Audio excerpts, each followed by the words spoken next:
The following program was provided by an independent producer solely responsible for its content.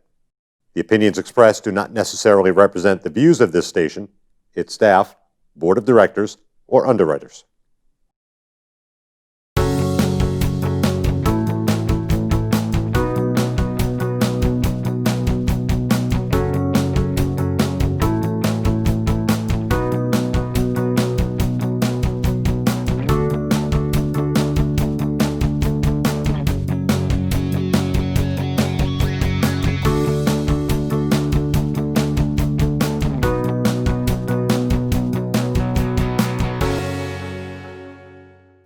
Well, good afternoon. I wanted to welcome you to the show, Living United with Greater Nashua. My name is Mike Adfelberg. I'm your host. I'm also the president of the United Way of Greater Nashua. We serve the 11 communities of southern New Hampshire that include Nashua, Merrimack, Hudson, Milford, and the smaller surrounding towns, especially in the Souhegan Valley and Litchfield. We have been fighting for the health, education, and financial stability of every person in our community for a little over 90 years now. What I want to talk with you about today is just a couple of different things. One, we've been very, very busy at United Way during the pandemic, and I wanted to let you know a little bit about what we've been up to and how we're trying to make a difference in the community. Then I want to pivot to our guest. We have a special guest with us today, Dave Hooper, who is the owner of a local gym. He will tell you all about that, called Train 180, specializes in preparing athletes for, amongst other things, obstacle course racing. So it's a pretty exciting place.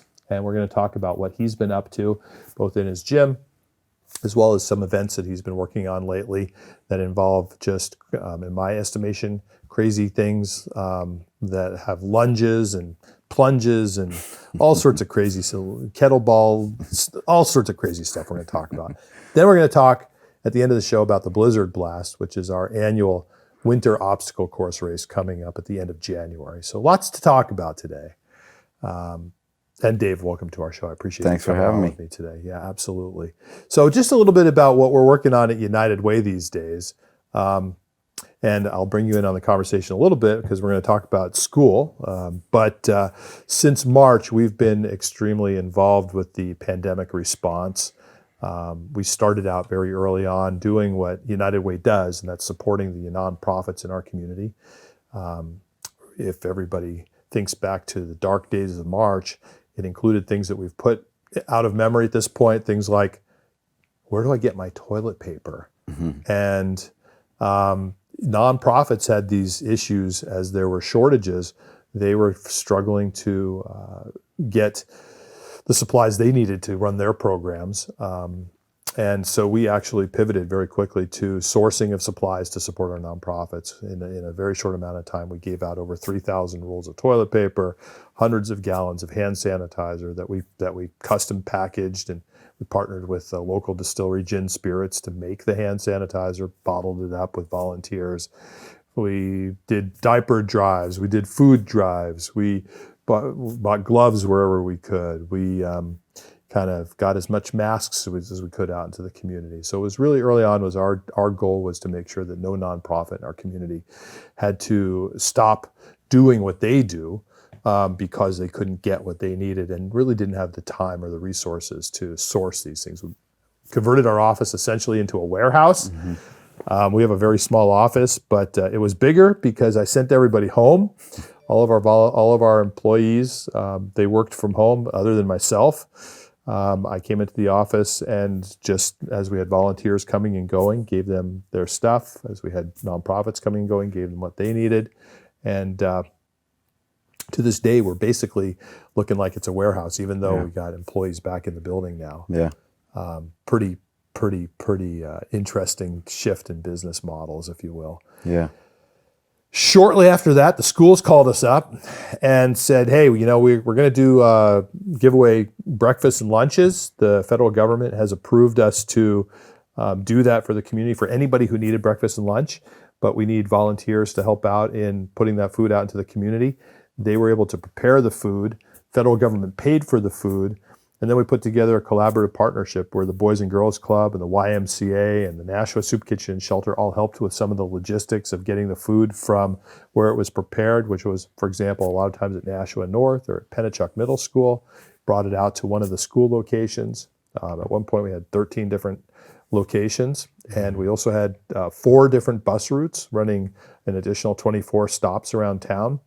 And in the course of about 6 months, we were able to distribute over 100,000 breakfasts and lunches, all with volunteers. Was that to the parents and the students? It was really intended. So it was an interesting program. I say was because it isn't anymore. Right now, the school district is actually, since the school year started, the school district has been able to take that program back over with their own staff. But initially, they sent their staff home for the pandemic, and that's when they needed the volunteers to step up. We really tried very hard not to. We tried not to write people's names down, ask them if they qualified. Yeah. If you showed up and you said you were getting food for your kid, we gave you breakfast and lunch. If you showed up with your kid, we gave you breakfast and lunch. If you showed up and said you're getting food for your neighbor's kid, we gave you breakfast and lunch. If you lied to us, we gave you breakfast and lunch. We didn't ask for IDs. We didn't ask to see the kids. We didn't ask what school you went to. The whole idea was to get food into the community, and at the end of the day, that was really what mattered. Yeah. So 3 days a week, we would distribute food for 2 breakfasts, 2 lunches, and then over the weekend for 3 breakfasts and 3 lunches. That's awesome. It was great. It was a really good program. Our volunteers, we logged about 9,000 volunteer hours in that period of time, with about 300 volunteers doing mostly that. Wow. Then we pivoted to face masks as the economy started to open up a little bit. The first organization that reached out to us actually was the mall, Pheasant Lane Mall, and the Merrimack Premium Outlets. And they were opening up as retail opened up, and they wanted to know, could we help them to distribute face masks to everybody who came? And at that time, if you remember, Lowell was a real hot spot. And we were very concerned about people coming up from Lowell to shop at the Pheasant Lane Mall. And we wanted people to be able to do that. Our economy needs that, right? But what we don't need is a whole bunch of COVID-19. Yeah. So we had volunteers at both malls at all entrances for all hours, 7 days a week for about 2 weeks. In that 2-week period of time, we handed out somewhere around 30,000 face masks. And we kept doing it at the farmers market throughout the summer, and also to all of the nonprofits in the community on the city buses. At this point, we've handed out, our United Way has been responsible for handing out about 110,000 face masks. Wow. So, and we continue to do that. So these are the types of things we've been doing. Now, where we're really starting to get more engaged with is the schools. Yeah. And now I know you have kids in school. Is that right? You have, I know a young one in pre-K. Yep. And also a kindergartner. Yes. So your kindergartner is in school, I presume? As of today. As of today. And how is that? Distance learning, Dad? It's been about a week or so since they started. Yeah. Kindergarten at least. And so far so good. I mean, kind of preparing for the worst in case something goes down where they have to be sent home. And we're home with them. I think we're doing the same. I think it's going to happen. It's almost inevitable. It feels like so. It's just take it day by day and just see how it goes. Daycare has been full-fledged. Pretty much throughout. Right. My youngest one. So, she's been. But thankfully, the YMCA. I don't know if you knew this. They started a program right when they announced that schools were going to be closed. Yep. To accept kids to come in 5 days a week. Yep. It was kind of like a per diem thing. You pay per day, and that for my older one, who's now in kindergarten, that has just been a lifesaver. So I'm glad you brought that up, because one of the things we're working on is we're working with all of the youth agencies, including the YMCA, who has a great program. And I appreciate you mentioning that. And they're trying to expand that to more people. So if anybody's interested in contacting the Y, they should do that and inquire. But also the Boys and Girls Club is also doing quite a bit of that. Girls Incorporated is. Police Athletic League is in a little bit of a state of flux because they're rebuilding their building. But the Youth Council is very involved. and the Adult Learning Center. All of these are agencies that have expanded out their programs actually to support the community. The WISE program, I've heard really great things about. Yeah, well, they have this tremendous space, and that's big to just get these kids running around and open up a little bit, because they're like puppies. You gotta burn them out. They need They that. can't be at home. They can be, but it gets sort of confined. So, well, one of the things that we've been working on is we're preparing a volunteer-based tutoring program, which will also be partnering with all of the same agencies. Yeah. And that's preparing to launch in the next 2 weeks or so. Call it kind of like the big old homework club for kids who are struggling a little bit with their academics. But the other thing is, you and I probably both have good internet at home. And I know that I have no problem logging on to the internet at home. Right. I pull out my phone, pull out my computer, and my Wi-Fi, it's just there. But a lot of families in our community do not have that. And one of the things that we've been doing at United Way is also purchasing and distributing Wi-Fi hotspots.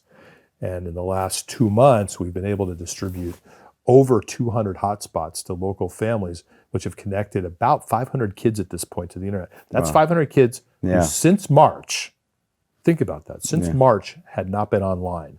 So if you're not online and your school is distance learning, where are you? You're not in school. No. That's for sure. So we're pretty excited about being able to do that. That's a need that we've been addressing, and also helping to distribute extra computers and technology and supplies.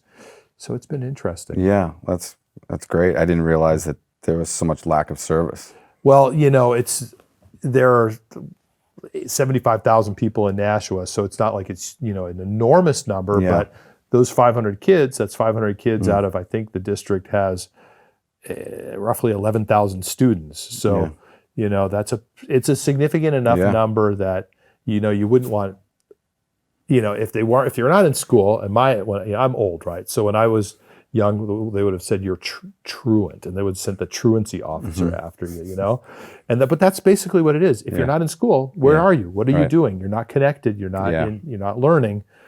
Super important. So we've been really happy with that partnership with the school district. They've been great to work with to help to do that. So that's what we've been up to. Yeah. But you've been up to some things too, Dave. Is that right? Yeah. You're what I would call the craziest athlete I've ever met. Come on. There's crazier, believe me. Well, I'm sure there are, but not in my circles. Yeah. I mean, I can tell you that. Yeah. But you just recently had an event in Mine Falls Park. I think you're wearing the shirt. The Mine Falls Trail Running Festival. Right. Mine Falls is just a fabulous space in Nashua. So lucky. Big venue, good running space. Tell us about your event and how that went. Well, it's something that the trail event is an idea I've had for a long time. Thankfully, I own a gym that's about 100 yards away from Mine Falls. That's right. Or at least one of the entrances to Mine Falls. Yep. So near the Milliard Technology Yeah, One Park. Pine Street extension. So it's right there. So I've been blessed with just a great, convenient location to the park. I'm always running in there. I've run in there hundreds and hundreds of times. I love the trails. It's a great park. And I always wanted to put on a trail event of some sort. About 8 months ago, I was contacting a few people that might be interested to help me put it together. I came across a gentleman, his name is Chris, and he works for Sub 5 Race Management, and him and I kind of just hit it off, and we partnered up, and we said, let's do this. So that was pre-COVID. That was at the end of last year, and we had full intentions to put the event on, and then March came and everything. Yeah, everything stopped. Yeah, everything stopped. So we had no idea. I mean, even all the way up to our event was held on October 11 a few weeks ago, and probably all the way up to about 4 weeks prior to that, we had no idea if we were going to do it. But we were steadfast that we were going to pull this off. It was all going to be outside. It was going to be safe, distancing, masks. Everyone was going to be completely separated as best as they could. We had this ample room at Mine Falls Park to do that. Right. And we had what I consider a pretty solid first event, considering the situation that we're all in. Did you run it yourself? I did not run it. You know, Okay. I was. So I know your shirt, it says 5K, 12K, 25K, 50K. Right. Is 50K, that's like an ultra. Is that what they call an Yeah, ultra? anything over a marathon, 26.2 is Yeah. considered an ultra. So the 50K was about a little over 30 miles. So, Did somebody do that? oh yeah, we had over 80 people signed up for that. So, Wow. yeah. 80 people ran over 50 Well, miles. I think total, yeah, it was close to about 80 people that showed up for that particular distance, and I believe 50 to 51 finished and completed it, which we were blown away by. That's incredible. That many actually signed up, came, and then that many actually finished it, because it's no joke. That Yeah. is a serious event. Yeah. And was this event like timed and measured in a way that it was also something that you could qualify for something some other event with? Or? No, it wasn't a stepping stone to anything else. Okay. This is a standalone event, inaugural, so first one. We're definitely going to come back next year in October, and but we do have plans to expand the model into different areas of New England. That's what we're doing right now. So you want to do this in same event, different places? Yep. Yeah, in New England, in different states. Chris from Sub 5 Race Manager, he already has an event up in northern Vermont at Jay's Peak. I don't know if you've been up there. It's as far as you can go pretty much in Vermont. I have been up there, but Yeah, I didn't run an ultra. I just slept in a hotel room. Yeah. Well, so now you can sleep in a hotel room and then go run an ultra if you want to, because it's right at the resort, Jay's Peak Resort. Yeah, I'll be sure not to do that. Unfortunately, this year was canceled. He had to cancel it, but that is in September. So we have the Vermont one. We just had the Nashua one in New Hampshire. Hopefully Maine, Massachusetts. We'll see how it goes, but we're looking around, and we definitely want to branch out. Now, you told me at one point that you were interested in doing some sort of an event where you would just do a 5K lunge race, where you just did lunges for 5 miles. Like, I can only do like one lunge. Yeah. But did you end up doing that? I didn't end up doing that. We talked about it last year. Yeah. I was going to do a 5K worth of lunges, and that was when my whole 2020 race schedule for myself was intact. Yeah. And then March came and everything was annihilated pretty much. So that idea, it's still there. I still want to do it, but no, unfortunately, I didn't end up getting to do that. Other ideas, other things on the docket besides for me? Yeah. Yes, I have a race next weekend, actually. It's down in South Carolina. Oh, good. It's 100-mile race. So, yeah. So nice knowing you. Yeah. Good luck with that, man. Yeah, maybe I'll catch you next year if I'm still standing. Well, hopefully you'll be back at the end of January for our Blizzard Blast. I will definitely be back. That sounds good. So we have about 9.5 minutes left on our show. Mm-hmm. What I did want to do is talk about some of the props you brought with you. Yep. And, get pick your brain a little bit about how somebody can prepare for the Blizzard Blast. Now, our Blizzard Blast is scheduled for the end of January this year. Right. I think January 30th. And there's information on the website, blizzardblastrun.com. We're looking at a little over 20 obstacles again, middle of winter. Mm-hmm. We're going to have a lot of COVID protocols in place. Everybody's going to have, a buff or a face mask, social distancing on the starts, spreading people out, hand sanitizing after all the touch obstacles, stuff like that, so that it's a nice, safe event. That's really super important to us. But in any other normal year, you also still have to prepare for this in the right way. Yeah. So what sort of insights, suggestions, thoughts would you have in preparing for this event and this type of event? Right. Well, one thing is there's either going to be a 5K, which is a single loop, right? Or for the crazies, you're gonna have a multi-lap loop option, which is go as many times around as you can. So we had one guy last year do 7 loops. Yeah. The one guy actually I know, he's one of my clients. He's I train him, and he's a beast. There was quite a few people that did a lot of loops. There were a bunch. So the first thing you want to do is you either get the 5K or you get a multi-loop. Is just get outside and start either hiking or running or doing a little bit of both. I'm planning on doing the 5K this year. Awesome. And I'm not a runner, and I can, but I lost a little weight, so at least I can walk now. what should I think about as a beginner? Continue to walk for sure. And then if you can, at times, I would say try to see if you can run a little bit. Yeah. I call it the mailbox workout for people just getting into things like this, where you may walk in your neighborhood for 2 or 3 mailboxes, and then you run from one mailbox to the next mailbox. Okay, that's a good And way you of thinking start about small. it. Yeah. And then as time goes on, maybe you can bang out 4 or 5 lengths of mailboxes, and you just keep building up from there. So see if you Okay. can, with your walks, if you can start jogging a little bit. This Okay. is all on trail and potentially snow, lots of snow. So Yep. anything on trail would be ideal. I like to Right. actually get people off the pavement and Yeah. onto trail. Well, that makes sense for this too, because we have stairs going up, going down. Mm-hmm. We've got, routes and trails, and it's good to like have a feel for that terrain. Yeah, absolutely. I mean, we don't know if there could be 2 feet of snow. There could be, who knows? Yeah. But you're better off trying to get your feet on some trail. Okay. So that would be the first thing. All right. The second thing is that there's going to be a lot of obstacles that require upper body and grip strength. So your arms, your back, and your grip is going to be engaged. So practicing like hanging from a bar, like this is just starting from scratch, basic stuff. Just hanging from a bar with your arms straight for as long as you can is, even the best in the world, obstacle races utilize that Okay. training method. So you can start with that.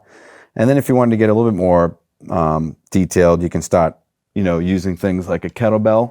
This bell right here is something that you could practice like a farmer's carry, where you're walking around holding something heavy in your hand like this. Yeah. Or 2, put 2 in your hand. You can do it that way. That is taxing your grip. It's preparing you for these obstacles that you're hanging from. Right. And that would be helpful as well. Yeah. Well, I guess I'm gonna have to do that, because if Yeah. I don't, then I'm gonna be in a world of hurt the day after. You're gonna do the obstacles, right? You're gonna try. Well, I'm gonna try to. Yeah. Yeah. So. Yeah. There are some obstacles that are like extremely hard. Like there's this keg kingdom. I know we'll have that again, where you swing from keg to Yeah. keg, and I will probably not do that. Just gonna put it out there. Yeah. But I'm gonna try and do some of them for See sure. if you could try it. Then there's always I'll pump up my own gig here. I run a facility. You mentioned Train 180. So Absolutely. the facility is over 5,000 square feet, and we have a lot of these types of obstacles. And you're open now, right? Yeah, we're open right now. So are there restrictions that people have to follow when they come into your facility now? Right. So you got to wear a mask coming in and out of the building. Okay. There's not one required inside the gym. Okay. We have about a 25 person max capacity inside, which isn't too bad at all. Good. Well, it's a big space. I've big been space. in there. Yeah.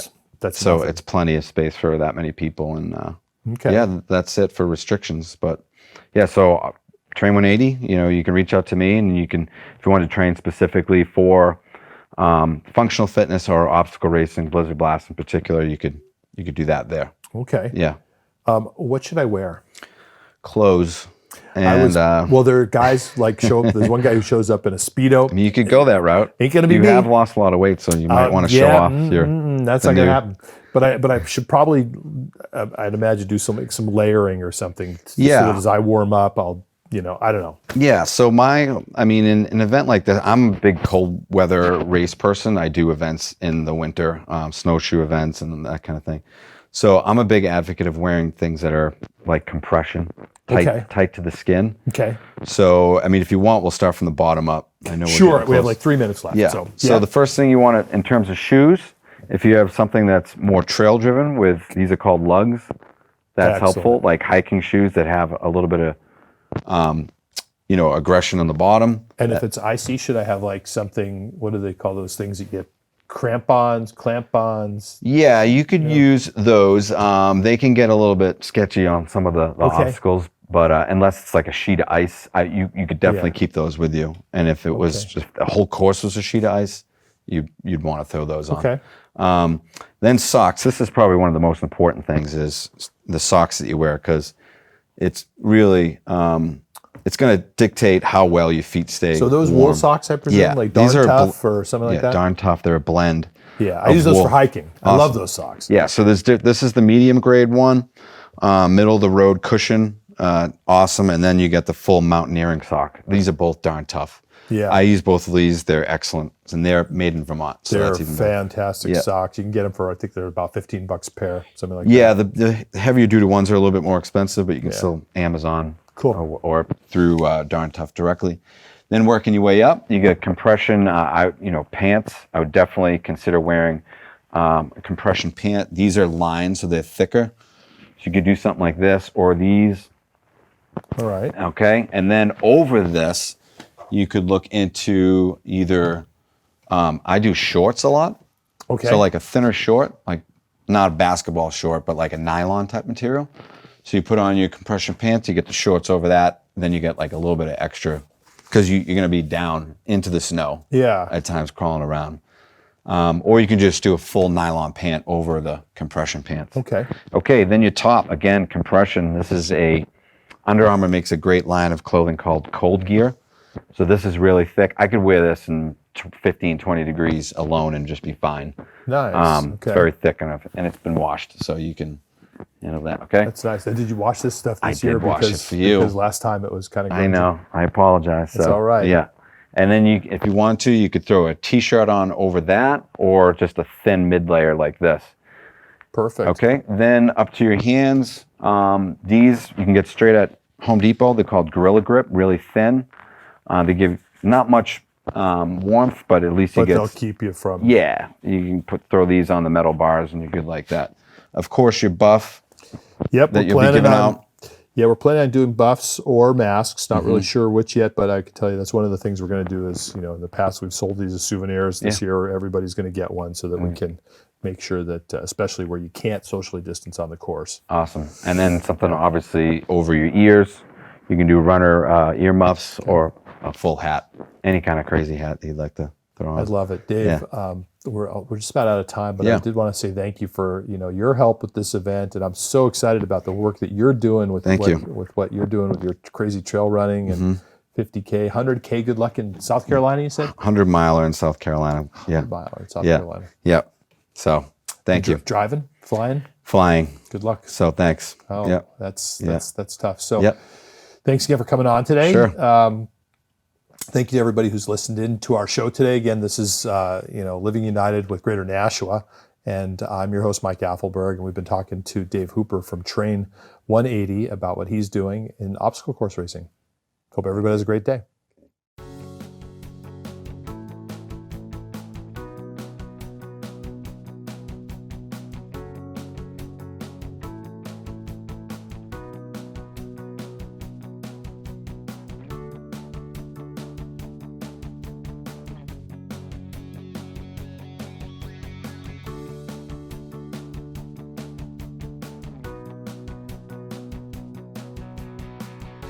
The preceding program was provided by an independent producer solely responsible for its content.